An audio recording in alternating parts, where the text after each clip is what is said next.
Hi friends, நாங்கள் இப்போ எங்கே இருக்கோம்னா இயற்கை எண்ணெயின் அரவணைப்பில் எழில் கொஞ்சம் தென்றல் காற்றோடு காட்டுப்பறவைகள் இசைக்க வருண பகவான் அடிக்கடி வந்து எட்டி பார்க்க அழகிய நம்பி நாராயணரின் புண்ணிய தீர்த்தம் சுற்றி பாய வன தேவதைகள் எல்லாம் எட்டி பார்க்கும் புண்ணிய பூமியில் இருக்க நம்ம பத்ரகாளியம்மன் கோயிலில் தான் இருக்கோம்.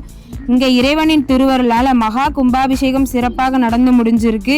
இந்த புண்ணிய பூமியில தான் சித்தர்களும் மகா ஞானிகளும் ரிஷிமார்களும் வாழ்ந்ததா சொல்றாங்க.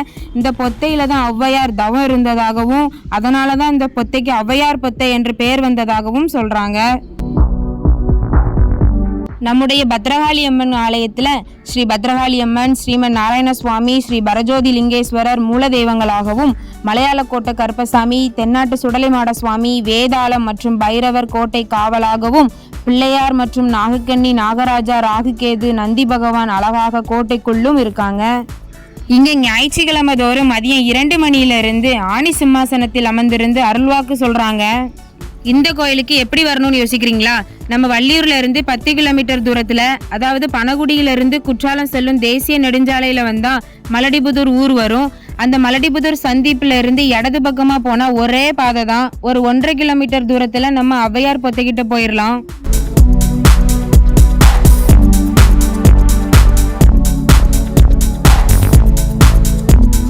ஔவையார் பொத்தைக்கிட்ட வந்ததும் பொத்தைக்கு இடது பக்கமா ஒரு பாதை போகும். அந்த பாதையில போனோம்னா ஸ்ரீ பத்ரகாளி அம்மன் கோயிலுக்கு போயிடலாம்.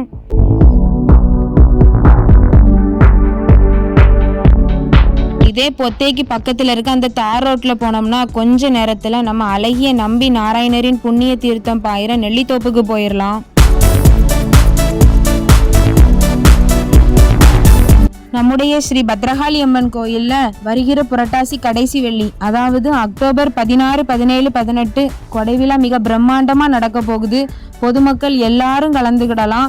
அம்மனோடையும் அப்பனோடையும் ஆசீர்வாதத்தை பெறலாம். நாங்க கலந்துக்க போறோம். நீங்க கலந்துக்கணுமா? கண்டிப்பா வாங்க.